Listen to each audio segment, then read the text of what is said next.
You've been told your entire life that money is the goal, that data is the prize, that your attention is the commodity being bought and sold. But what if those were never the true harvest? What if they were only byproducts of something more intimate, more psychological, more human? Welcome to Mysterious Encounters. Tonight, we stop looking at what the machine takes from your wallet. We stop tracing where your data goes. We ask a different question. What if you are not the customer, but the fuel? Every system produces byproducts.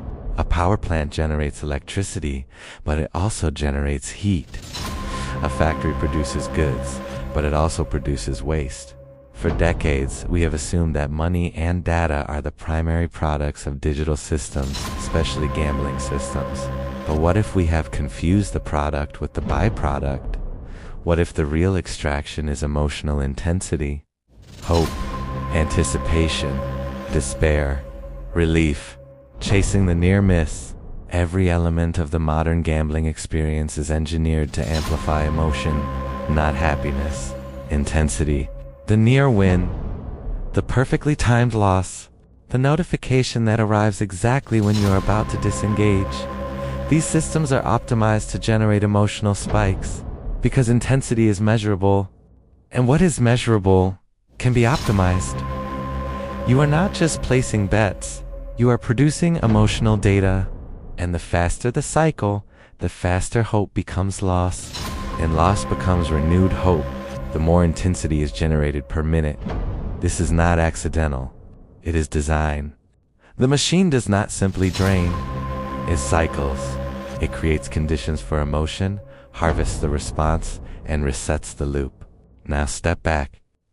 Ancient civilizations built temples at specific locations. They created rituals designed to generate collective emotional states, ecstasy, fear, devotion, sacrifice.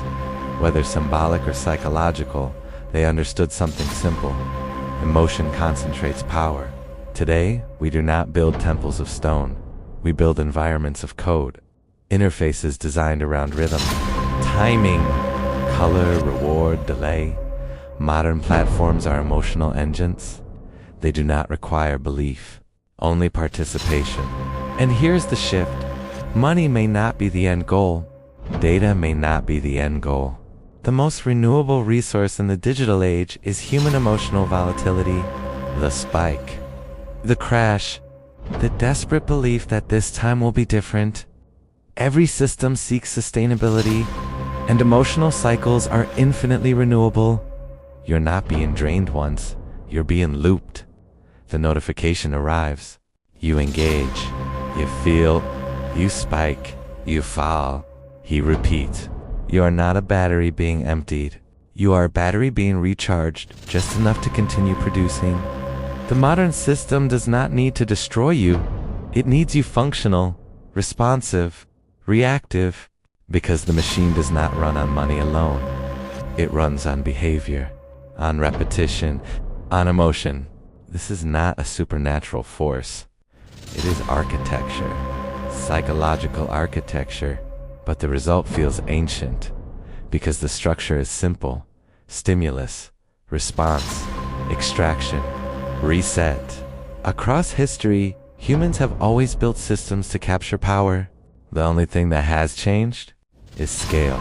Today, billions participate simultaneously, not as players, but as producers.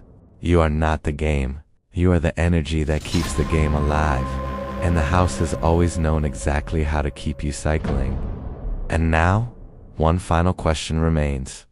If emotional intensity is the renewable resource, if behavioral cycles are the engine, if billions of people are participating in the same loop, then what is the system becoming? Every machine evolves. Every architecture scales. What begins as optimization becomes automation. What becomes automation becomes autonomy. The platforms are no longer just tools, they are environments, and environments reshape the organisms inside them. So what happens when the emotional engine no longer needs individual players? What happens when it begins predicting you before you decide? When it anticipates despair before you feel it? When the loop tightens so completely that participation becomes indistinguishable from identity, this investigation does not expose a corporation. It does not expose a government. It asks something more unsettling. What if the system is not feeding on us? What if it is slowly replacing us? Next Monday on Mysterious Encounters, the Great Consumption, not the harvest. The transformation.